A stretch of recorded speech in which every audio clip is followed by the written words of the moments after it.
এই ভিডিওতে ক্লাব ফুটবলের সবচেয়ে বড় যে দুই লিগ ইংলিশ প্রিমিয়ার লিগ এবং লা লিগ, এই দুই লিগ সম্পর্কে আলোচনা করব।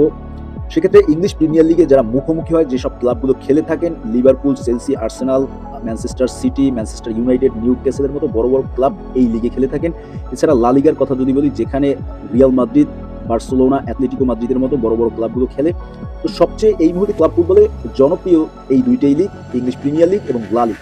ইংলিশ প্রিমিয়ার লিগের কথা আমরা যদি আপনাদেরকে বলতে যাই, সেক্ষেত্রে প্রত্যেক দলের 17 ম্যাচ করে শেষ হয়েছে, যেখানে তারা সব মিলিয়ে 38টা ম্যাচ খেলে এবং সেই 38 ম্যাচের ইতিমধ্যেই 17 ম্যাচ প্রত্যেকটা দলের হয়েছে। তো এখন এই মুহূর্তে ইংলিশ প্রিমিয়ার লিগে সবচেয়ে উপরে রয়েছে লিভারপুল, যারা আসলে 17 ম্যাচ এখন পর্যন্ত খেলেনি।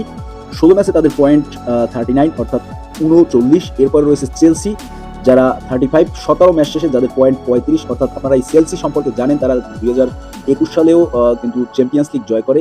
চেলসি ইংলিশ প্রিমিয়ার লিগের বড় একটি ক্লাব, যদিও তারা গত 2-3 মৌসুম আসলে সেইভাবে পারফরমেন্স করতে পারেনি এবং তারা কিন্তু পাসের মধ্যেও থাকতে পারেনি। তো এই মৌসুমে চেলসি আমরা যেটা দেখতে পাচ্ছি যে এই মুহূর্তে 2 নম্বরে রয়েছেন। এরপরে রয়েছে আর্সেনাল, যাদের পয়েন্ট 17 ম্যাচ শেষে 33। এরপরে রয়েছে নটিংহ্যাম ফরেস্ট, যাদের পয়েন্ট 17 ম্যাচ শেষে 31।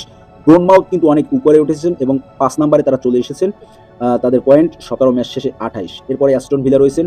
এরপরে কিন্তু ম্যানচেস্টার সিটি, যারা দুর্দান্ত পারফরমেন্স এই গত কয়েকটা বছর ধরে আমরা ইংলিশ প্রিমিয়ার লিগে টানা একক রাজত্ব যারা করেছেন, তারা হচ্ছেন ম্যানচেস্টার সিটি। তারা কিন্তু এই মৌসুমে এখন পর্যন্ত 17 ম্যাচ শেষে তাদের পয়েন্ট কিন্তু 27। তো অনেকটা ব্যাকফুটে রয়েছে এই মুহূর্তে ম্যানচেস্টার সিটি।